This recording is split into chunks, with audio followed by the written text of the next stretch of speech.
బలం సంపూర్ణ ఆరోగ్యం అని చిన్నప్పటి సందే చదువుకున్నాం కదా. షాయి తాగే అలవాటు లేనోళ్ళు కూడా పాలు తాగవలసిందే. పాలు తాగబుద్ధి కాకుంటే అందులో కమస్కం బూస్టో హార్లిక్సో లేకుంటే ఇంకేదన్నా చాక్లెట్ పొడో కలుపుకొని తాగుతారు. ఎందుకు? ఆరోగ్యంగా ఉండేదందుకు, మన పానం మంచిగా ఉండేదందుకు.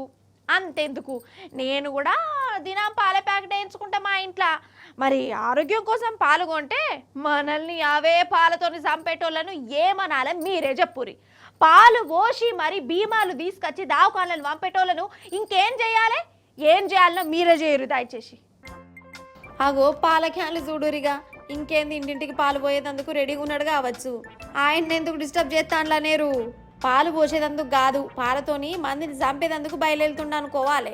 ఇవన్నీ డూప్లికేట్ పాలు. యాదాద్రి భువనగిరి జిల్లా పోషంపల్లిలా ఇగో డూప్లికేట్ పాలను తయారు చేసే ముఠా మోపైందోళ్ళ దిక్మల్ల కెమికల్ కలిపి ఇంటింటికి పోయి పాలు అమ్ముతురు.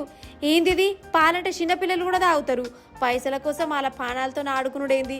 కమాయించడానికి ఇంకో తొవ్వనే దొరకలేదు ఆ కంతిరోళ్లకు. వాళ్ళ దౌడల దగ్గర వాడా ఈ ఈసంతోని పాలను తయారు చేస్తున్న రఘు అనేటోని పోలీసులు దొరకబట్టారు. ఈయన వెనక ఎవరెవరు ఉన్నారు, ఎన్ని ఊర్లలో ఈ పాలను పంచుతారు, ఏంది కథ, గవన్నీ ఎంక్వైరీ చేస్తారు.